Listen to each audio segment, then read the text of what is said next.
अस्सलाम वालेकुम जी, welcome back to my YouTube channel. कैसे हैं आप सब? उम्मीद करती होंगे सब खैरियत से होंगे। क्या बिना चीज़ के और बिना ओवन के भी पिज़्ज़ा तैयार किया जा सकता है? जी हाँ, बिल्कुल, क्यों नहीं।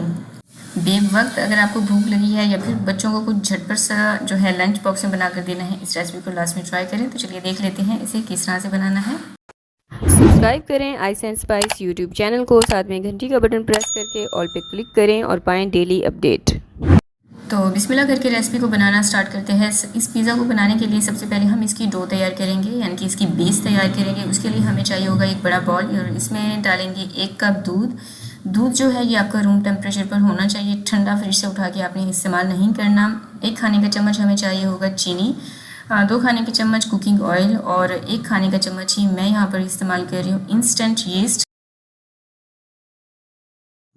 साथ ही 2 खाने के चम्मच मैं ऐड कर रही हूँ दही के। अच्छा, जो इंस्टेंट यीस्ट होता है ना, उसको एक्टिव करने के लिए हमें रखने की ज़रूरत नहीं पड़ती है, क्योंकि इंस्टेंट यीस्ट इसको इसीलिए कहा जाता है। लेकिन क्योंकि हमने इसको चेक लाजमी करना होता है, आप इसको चेक कर लिया करें। और जो न्यू जो है कुकिंग सीख रही हैं उनके लिए भी फ़ायदेमंद हो जाता है कि आप ना इस तरह से इनको अच्छे से मिक्स करके 10 एक मिनट तक के लिए रखें। अगर इसके ऊपर बबल्स बनता हुआ आपको नज़र आए तो इसका मतलब है आपका यीस्ट बिल्कुल परफेक्ट है और मेरा यीस्ट बिल्कुल ठीक था, इसके ऊपर बबल्स बन चुके हैं।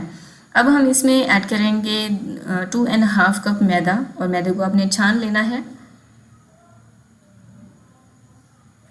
और साथ ही इसमें अब ऐड करेंगे नमक, ½ टी स्पून। अब चम्मच की मदद से इन सारी चीज़ों को आपने अच्छे से मिक्स करना है, क्योंकि फ़ौरन से अगर आप हाथ का इस्तेमाल करेंगी ना तो ये काफ़ी स्टिकी होता है ये डो। तो इसलिए आपने सारे जो है आटे को इकट्ठा करना है। उसके बाद हाथों पे ऑयल अप्लाई करें और जो है इसको अच्छे से गूंद लें। ये जो डो है ना, इसको आपने थोड़ा सा सॉफ्ट रखना है, बहुत ज़्यादा हार्ड नहीं होना चाहिए और बिल्कुल सॉफ्ट भी नहीं होना चाहिए। डो यहाँ पर मैंने गूंद लिया, इसके ऊपर ऑयल अप्लाई करेंगे और इसको कवर करके राइस होने के लिए रख दूँगी। गर्मी है तो आप इसको 3 से 4 घंटे तक के लिए जो है राइस होने के लिए रखिए, और अगर ठंडी जगह है तो फिर आप इसको ओवन में रख दीजिएगा। अच्छा, अब ना हम इसकी जो है चिकन तैयार करेंगे फिलिंग। इसके लिए हमें एक पैन चाहिए होगा, इसमें डालेंगे 2 एक खाने के चम्मच जितना कुकिंग ऑयल, और साथ ही इसमें डालेंगे लहसुन और अदरक का पेस्ट ½ टी स्पून के जितना, और 30 सेकंड के लिए इसको हम सौते करेंगे ताकि इसका कच्चापन ख़त्म हो जाए, लेकिन गोल्डन करने की ज़रूरत नहीं है। अब मैं इसमें ऐड कर रही हूँ चिकन बोनलेस। मैं यहाँ पर चिकन का इस्तेमाल कर रही हूँ, तकरीबन 1 कप के जितना होगा, और इसके जो है ना मैंने बिल्कुल छोटे छोटे से क्यूब्स में कट कर लिया है। और अब आपने इसको भूनना है अच्छे से तब तक जब तक कि ये जो चिकन है ये पिंक कलर से सफ़ेद कलर में टर्न नहीं हो जाती। इस तरह इसकी भुनाई करने से ना इसकी जितनी भी स्मेल है वो सारी ख़त्म हो जाती है। अब इसमें ऐड करेंगे कुछ स्पाइसेस, जिसमें मैंने 1/3 टीस्पून के जितना लिया है नमक, ½ टी स्पून इसमें जाएंगी कुटी हुई लाल मिर्चें, और ½ टी स्पून ही इसमें ऐड करेंगे लाल मिर्चों का पाउडर, और ये स्पाइसेस इसमें हम ऐड करेंगे। अच्छा, जो स्पाइसेस है ना ये आप अपने जायके के मुताबिक भी एडजस्ट कर सकती हैं। और साथ ही इसमें ऐड करेंगे 1/4 टीस्पून हल्दी, और साथ ही भुना कुटा ज़ीरा इसमें जाएगा 1/4 टीस्पून। अब आपने इसको 30 सेकंड तक के लिए या फिर 1 मिनट तक के लिए भूनें ताकि इन मसालों का कच्चापन ख़त्म हो जाए। चिकन के बहुत ही छोटे छोटे से क्यूब्स मैंने रखे हैं, ये गलने में इतना ज़्यादा टाइम नहीं लेंगे। लो आंच रखते हुए आपने इसको जो है कुक करना है।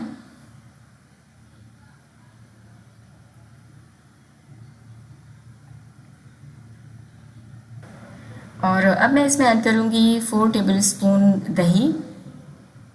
मज़ीद हम इसमें कोई चीज़ इस्तेमाल नहीं करने वाले हैं। ये जो दही हमने इसमें ऐड किया है ना, जो चिकन का पानी है और जो दही ये पानी अपना रिड्यूस करेगी, उसी में ही ये आपका चिकन अच्छे से गल जाएगा। इसको मैं कवर करके पकने के लिए रख दूँगी कम से कम भी 4 से 5 मिनट तक के लिए, बिल्कुल लो आँच पर।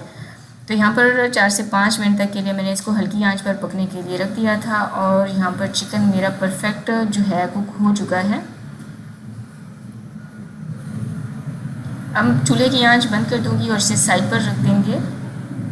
यहाँ पर मैं आपको दिखा देती हूँ, एक बड़ा पतीला लेंगे क्योंकि बगैर ओवन के हम इस पिज़्ज़ा को बेक करने जा रहे हैं। इसमें जो है एक स्टैंड रखेंगे, मेरे पास ये स्टैंड है इसलिए मैं इसका इस्तेमाल कर रही हूँ। अगर आपके पास ये वाला स्टैंड नहीं है कोई मसला नहीं है, आप इसकी जगह पर स्टील की कटोरी का भी इस्तेमाल कर सकती हैं। अब इसको कवर करके आपने 10 मिनट तक के लिए मीडियम हाई आँच पर गर्म होने के लिए रख देना है। और यहाँ पर जो हमने डो तैयार की थी वो भी राइस हो चुकी है। तकरीबन तकरीबन 3 घंटे मैंने इसको रखा था और 3 घंटे के बाद, क्योंकि गर्मी भी अभी है, मौसम गर्म है, तो डो हमारी परफेक्ट राइस हो चुकी है। तो अब इसको इकट्ठा कर लेंगे।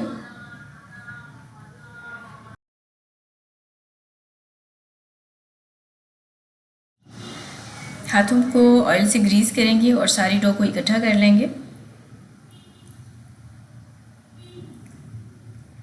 अब इसको बेक करने के लिए मेरे पास एक स्टील की जो है थाल रखा हुआ था, जिसमें मेरे घर में अक्सर दाल चावल सर्व किए जाते हैं। अगर आपके पास ये वाला जो है बर्तन नहीं है तो आप इसकी जगह पर किसी भी प्लेट का जो कि स्टील की हो या फिर जस की हो, ये हर घर में ही मौजूद होती है, आप उसका इस्तेमाल कर सकती हैं। सबसे पहले आप नीचे जो है ऑयल से ग्रीस करें, उसके बाद डो को इस तरह से सेट करके टोमेटो केचप इसके ऊपर अप्लाई करेंगे। क्योंकि पिज़्ज़ा सॉस हर घर में नहीं होती है, उसकी जगह पर आप टोमेटो केचप का इस्तेमाल कर सकती हैं। एक आसान ऑप्शन रखते हुए मैंने ये रेसिपी आपके साथ शेयर की है। और इसके ऊपर जितना भी चिकन हमने तैयार किया है ना, वो सारा इसके ऊपर रख देंगे। अब क्योंकि हम इस पिज़्ज़ा को बना रहे हैं बगैर चीज़ के, तो उसका ऑल्टरनेट भी हमें कुछ चाहिए होगा, तो उसके लिए मैं यहाँ पर इस्तेमाल कर रही हूँ 3 अदद अंडे।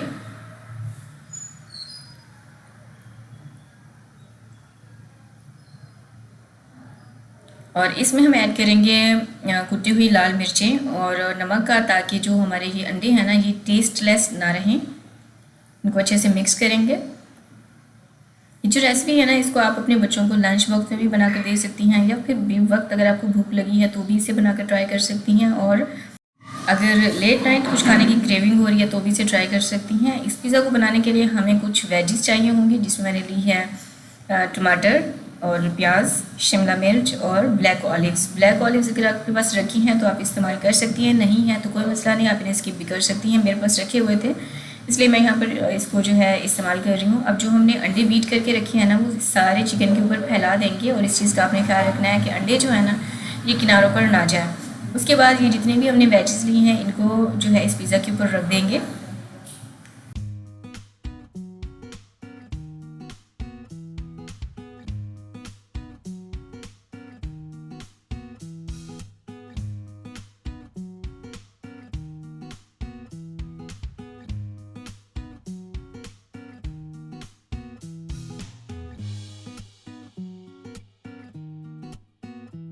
अब दूसरी तरफ जो हमने पतीला जो है गर्म होने के लिए रखा था, वो अच्छा खासा गर्म हो चुका है। हाथों को कवर करते हुए आपने ढक्कन को हटाना है और बहुत ही एहतियात से अब आपने ये पिज़्ज़ा प्लेट इस पतीले में रखनी है, क्योंकि इस पॉइंट पर ना पतीला बहुत ज़्यादा गर्म होता है, आपका बाजू जल भी सकता है। और इसको कवर करके अब हमने बेक करना है कम से कम भी 25 to 30 मिनट्स तक के लिए। और बीच में आपने इसको चेक कर लेना है तकरीबन 20 मिनट के बाद, उससे पहले चेक नहीं करना। और जो है आधे घंटे के बाद मैंने इसको चेक किया था। आधे घंटे के बाद आप देख सकते हैं माशाल्लाह से बहुत ही परफेक्ट किस्म का हमारा पिज़्ज़ा तैयार हो चुका है। रेसिपी देखते हुए अगर आप यहाँ तक पहुँच चुके हैं तो मेरी आपसे हम्बल रिक्वेस्ट है कि वीडियो को लाइक कर दिया करें और इसे अपने फ्रेंड्स और फैमिली के साथ भी लाजमी शेयर किया करें। और अपने जो फीडबैक है वो मेरे साथ कमेंट सेक्शन में लाजमी शेयर किया करें। मुझे आपकी कमेंट्स पढ़ के बहुत ही अच्छा लगता है कि आप मुझे किस कंट्री से, किस शहर से वॉच कर रहे हैं। और इसको कट करेंगे बिल्कुल पिज़्ज़ा शेप में। इस रेसिपी को आप ट्राई करें अपने लिए, टी टाइम के लिए, बच्चों के लंच बॉक्स के लिए, या फिर लेट नाइट आपको भूख लगी है, क्रेविंग हो रही है कुछ खाने की, तो आप इसको ट्राई कर सकते हैं। ये देखें, नीचे से भी ब्रेड बिल्कुल नहीं जला है और परफेक्ट हमारा पिज़्ज़ा बनकर तैयार हुआ है। एक जो है आसान सी रेसिपी मैंने आपके साथ शेयर की है, लाजमी ट्राई करें। इसके फीडबैक मेरे साथ कमेंट सेक्शन में लाजमी शेयर करें। और आप मेरे साथ कनेक्ट कर सकते हैं मेरे इंस्टाग्राम पेज पर, जिसका यूज़र नेम है iceandspice.pk। Thanks for watching. अल्लाह हाफिज़।